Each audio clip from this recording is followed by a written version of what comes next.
मन में हमेशा यह प्रश्न आता था, आपको मालूम है ये नेता चुनाव लड़ते हैं, चुनाव के समय वो एफिडेविट देते हैं ना, तो एफिडेविट में लिखते हैं मेरे पास कार भी नहीं है, मैं तो बेकार हूं।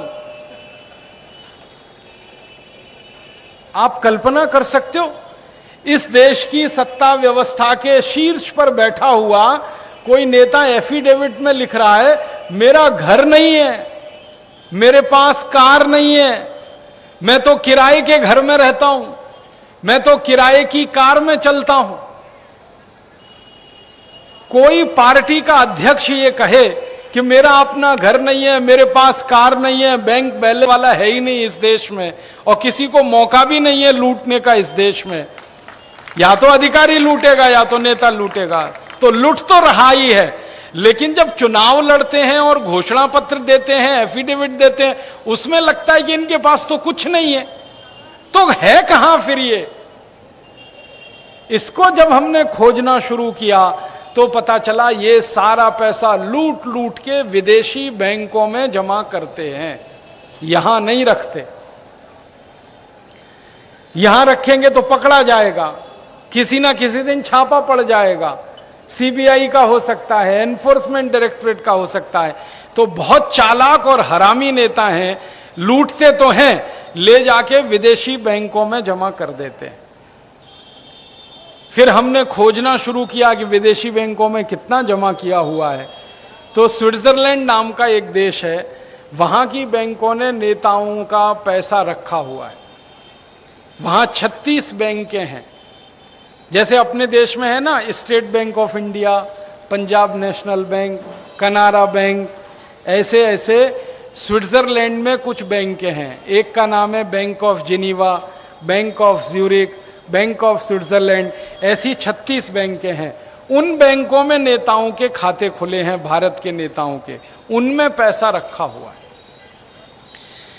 ये जो 36 स्विट्जरलैंड की बैंकें हैं, इनका एक एसोसिएशन है, स्विस बैंक एसोसिएशन उसको कहते हैं। उनकी हर साल एक रिपोर्ट निकलती है, उस रिपोर्ट में वो बताते हैं कि कितना धन उनकी बैंकों में जमा है। तो पिछले साल उनकी रिपोर्ट आई, उसमें उन्होंने कहा कि भारत के नेताओं का स्विट्जरलैंड की बैंकों में 1500 अरब डॉलर जमा है। 1500 अरब डॉलर, अरब, अरब का माने 100 करोड़, 1500 में 100 करोड़ का गुणा करो, इतने डॉलर, और एक डॉलर में 50 रुपया होता है, तो 1500 में 100 का गुणा करो और 50 का गुणा करो, इतने रुपए। तो ये रुपए में निकलता है 75 लाख करोड़ रुपए। 75 लाख रुपए नहीं, 75 करोड़ भी नहीं, 75 लाख करोड़ रुपए। ये इतनी बड़ी संख्या है कि इसको कैलकुलेटर में नहीं लिख पाते, कैलकुलेटर फेल हो जाता है। हां, सच में कैलकुलेटर फेल हो जाता है, आप लिख के देख लो, मैंने लिखा था। कारण जानते हैं क्या है? कैलकुलेटर में 12 अंक आते हैं और इस 75 लाख करोड़ को लिखने में 16 अंक लगते हैं। 16, 75 लिखना, फिर 0 0 0 0 0 0, 14 बार जीरो लगाना, तब 75 लाख करोड़ लिखा जाता। इतना लूट के नेताओं ने स्विस बैंकों में रख लिया।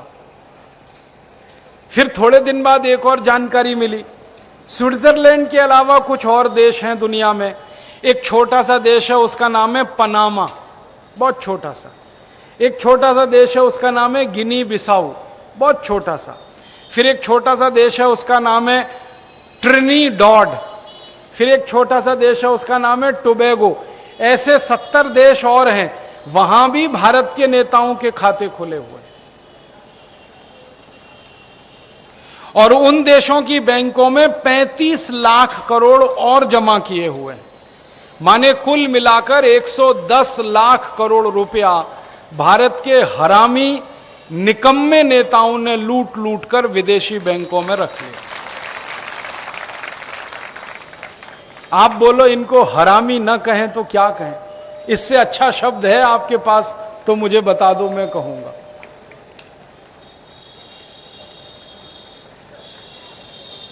इतना लूटा है इस देश को। अब मुझे दर्द इस दिल में यह है कि पहले अंग्रेज लूटते थे, ये देश गरीब हो गया। अब काले अंग्रेज लूट रहे हैं, तो गरीबी ही आएगी और क्या आएगा इस देश में? बताओ, खुशहाली कैसे आएगी? गरीबी ही आएगी।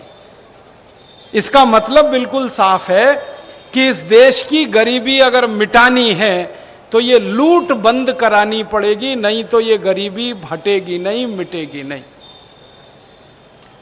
ये कुछ ऐसी कहानी है कि एक घड़ा है आपके पास, उसमें पानी भरो और ये कहो कि घड़ा लबालब भर जाए।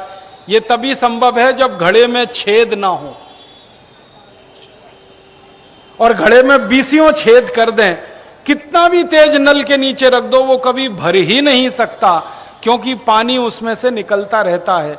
देश की लूट अगर ऐसे ही होती रहेगी, देश में कभी अमीरी आ नहीं सकती, गरीबी ही आएगी।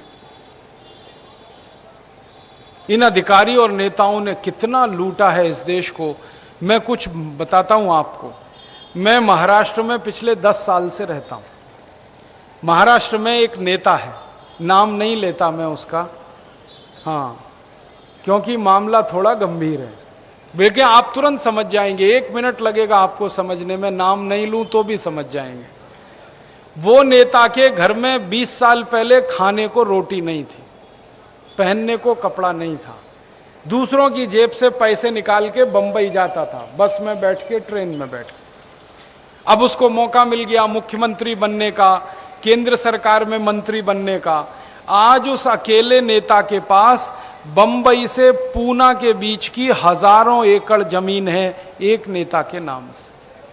अरे अब आप क्यों बोल रहे हैं? आपको मालूम ही है कितने होशियार लोग हैं। अब आप अंदाजा लगा लो कि एक नेता के पास बंबई से लेके पूना के सब गांव की हजारों एकड़ जमीन है, एक के पास। कितना लूटा होगा। एक और ऐसे ही नेता है महाराष्ट्र में, 20 साल पहले वो दादर रेलवे स्टेशन पे भाजी बेचता था, पालक बेचता था, मेथी बेचता था, छोटे छोटे गड्ढे बना के बेचता था। आज उसके पास बंबई में 20,000 करोड़ की संपत्ति। एक नेता है नासिक में, सिनेमा का टिकट ब्लैक करता था 20 साल पहले, आज उसकी 25,000 करोड़ की संपत्ति। इतनी इतनी संपत्ति बनाई है एक एक नेता ने। और ये नेता अकेले नहीं है, अधिकारी भी हैं इस लूट में। मेरा जन्म उत्तर प्रदेश में हुआ, आपका पड़ोस में उत्तर प्रदेश में एक अधिकारी हुआ, उसका नाम अखंड प्रताप सिंह, IAS अधिकारी था, चीफ सेक्रेटरी था। उसके घर में जब छापा पड़ा तो 480 करोड़ रुपए की संपत्ति मिली।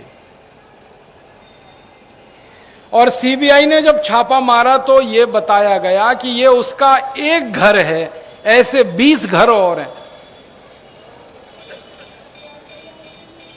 एक घर में 480 करोड़ निकला। अब वो अधिकारी जब से IAS बना, उस दिन से उसकी तनख्वाह मैंने जोड़ी। उसने 36 साल नौकरी की, यूपी कैडर में IAS ऑफिसर। आखिरी नौकरी जब उसकी थी तो उसकी तनख्वाह थी 90,000 रुपए कुल मिलाकर। तो 90,000 रुपए महीने से मैंने सब जोड़ डाला, तो कुल जो धन निकलता है वो 1 करोड़ से ज्यादा नहीं होता। और उसमें उसने बीवी बच्चे पाले, घर चलाया, अपने बच्चों को पढ़ाया लिखाया, कुछ तो खर्च हुआ होगा। ये थोड़ी है कि सारी बचत हो गई होगी, तो 20, 25, 50 लाख खर्च भी हुआ होगा। तो 480 करोड़ कहां से आया? सीधी सी बात है, लूट में से आया, घूस में से आया, भ्रष्टाचार से आया। ऐसे हमारे देश में ये जो अखंड प्रताप सिंह और जिन 3 नेताओं का मैंने नाम लिया, ऐसे 80,000 लुटेरे हैं जो सफेद पोश हैं, और लूट रहे हैं इस देश को। कहीं लोकसभा में बैठे हैं, कहीं विधानसभा में बैठे हैं, कहीं मंत्री बने हुए हैं, कोई सेक्रेटरी बना हुआ है सब लुटेरे। अब मुझे दुख इस बात का है कि पहले इस देश में माधो सिंह नाम का एक डाकू था, मोहर सिंह नाम का एक डाकू था, जालिम सिंह नाम का एक डाकू था। ये माधो सिंह, मोहर सिंह, जालिम सिंह जैसे कुछ डाकू थे। पुलिस उनके पीछे पड़ी रहती थी और उनको मार के खत्म कर ही दिया। क्यों? लुटेरे थे। वो क्या लूटते थे? किसी गांव में चले गए, जमींदार को लूट लिया, किसी गांव में चले गए, पैसे वाले को लूट लिया। लेकिन वो इतने भले थे कि जमींदारों से पैसा लूटकर गरीब लड़कियों की शादी में दे दिया करते थे। ये ठीक है, वो लूटते थे, लेकिन गरीबों की लड़कियों के विवाह कराते थे, किसी को मंदिर बनवाते थे, किसी का कुछ करते थे। तो इधर से लूटते थे, उधर देते थे, तो जनता उनका बड़ा सम्मान करती थी। बस पुलिस उनके पीछे रहती थी, जनता तो सम्मान करती थी। अब मुझे लगता है कि ये माधो सिंह, मोहर सिंह, जालिम सिंह से बड़े लुटेरे तो ये हरामी हैं जो लूट लूट के विदेशी बैंकों में भर रहे हैं और किसी गरीब की बेटी की शादी ये नहीं कराते, किसी की मदद नहीं करते, उल्टा लोगों से छीन छीन के अपना खजाना भरते रहते। तो मैं तो कहता हूं ये माधो सिंह, मोहर सिंह मरे थोड़ी हैं, उन्हीं की आत्मा इनमें प्रवेश कर गई है और ज्यादा खराब तरीके से प्रवेश कर गई है। ये तो लूट लूट के विदेशी बैंकों में जमा करते हैं। कम से कम डाकू माधो सिंह का स्विस बैंक अकाउंट नहीं था, डाकू मोहर सिंह का स्विस बैंक अकाउंट नहीं था। इन हरामियों के तो विदेशी बैंकों के खाते हैं, यहां से पैसा ले जाके वहां रखते हैं। ऐसी स्थिति हमारे देश में है और हमको अब ये बात स्पष्ट समझ में आ गई कि जब तक ये लूट होती रहेगी ये देश सुधर नहीं सकता, देश का विकास नहीं हो सकता। अब हमको समझ में आता है आजादी के 62 साल हो गए, देश का विकास क्यों नहीं हो रहा है।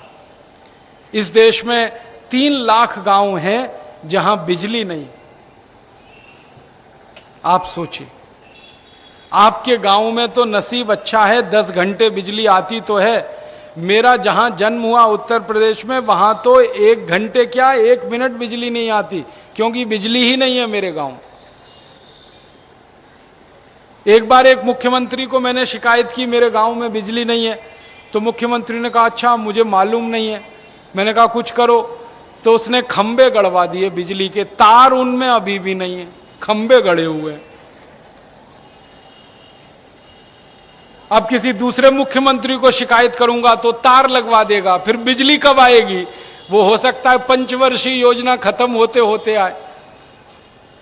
ऐसे 3 लाख के आसपास गांव जहां बिजली नहीं, 2.5-3 लाख गांव में चलने के लिए सड़क नहीं, 2.5-3 लाख गांव में कोई डॉक्टर नहीं, कोई हॉस्पिटल नहीं, पीने का पानी नहीं, और तो क्या बात करें। हमारे देश में 21 करोड़ परिवार रहते हैं, मात्र 7 करोड़ परिवारों को पीने का पानी मिलता है, बाकी को तो पीने का पानी भी नहीं। और उससे भी बड़े दुख और अफसोस की बात यह है कि 14 करोड़ परिवार इस देश में ऐसे हैं जहां की माताओं, बहन, बेटियों के लिए संडास घर की व्यवस्था नहीं है।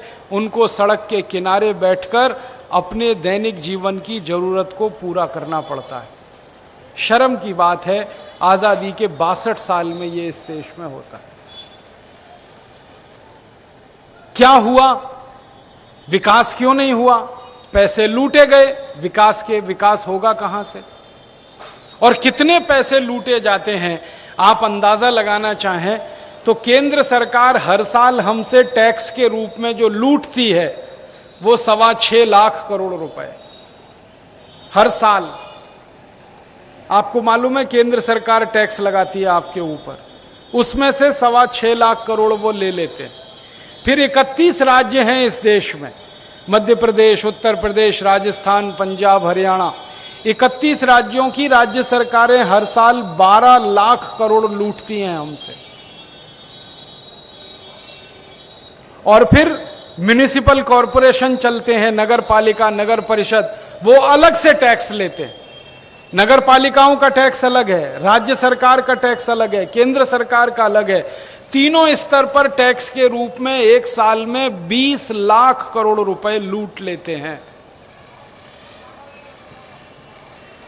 अगर ईमानदारी से ये 20 लाख करोड़ रुपए विकास के लिए खर्च किया जाए तो इस 20 लाख करोड़ के धन से इतना सोना आता है कि गांव की एक एक सड़क सोने से बनाई जा सकती है। 1-2 साल में ही देश सोने की चिड़िया हो सकता है, इतनी बड़ी रकम है ये।